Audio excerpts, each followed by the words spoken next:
আপনি একজন মাছ চাষী। আপনি চাচ্ছেন প্রতি শতাংশ জায়গা থেকে একদম সঠিকভাবে উৎপাদন করতে চাচ্ছেন এবং সঠিক পরিমাণ মাছ উৎপাদন করতে চাচ্ছেন। এখন আপনার প্রশ্ন হলো কি, প্রতি স্তরে পুকুরে আমরা জানি ৩ টা স্তর থাকে, উপরের স্তর, মধ্যম স্তর, নিচের স্তর।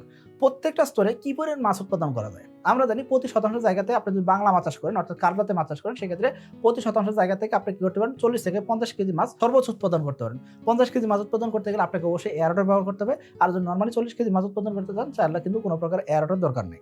এর পাশাপাশি যদি তেলাপিয়া চাষ করতে চান, প্রতি শতাংশ জায়গাতে মোটামুটি ৭০ থেকে ৮০ কেজি তেলাপিয়া উৎপাদন করা যায়। আপনি যদি পাঙ্গাস চাষ করতে চান, সেক্ষেত্রে কিন্তু ৭০ থেকে ৮০ কেজি মাছ উৎপাদন করা যায়। আপনি যদি ক্যাটফিশ জাতের মাছ, শিং মাগুর, পাবদা, গুলশা চাষ করতে চান, সেক্ষেত্রে কিন্তু আপনি প্রতি শতাংশ জায়গাতে মোটামুটি ৪০ থেকে ৬০ কেজি মাছ উৎপাদন করতে পারবেন। এখন কথা হলো, তাহলে প্রতি স্তরে কত কেজি মাছ উৎপাদন করা যাবে? দেখেন, নরমালি উপরের স্তরে এবং মধ্যম স্তরে বেশি উৎপাদন হয়। অর্থাৎ আপনার পুকুরে প্রতি শতাংশ যদি ১০ কেজি মাছ উৎপাদন হয়, এই জায়গা থেকে ৭ থেকে ৭.৫ কেজি মাছ উৎপাদন হবে উপরের স্তরে এবং মধ্যম স্তরের থেকে। আর নিচের স্তর থেকে ২.৫ থেকে ৩% মাছ উৎপাদন হবে।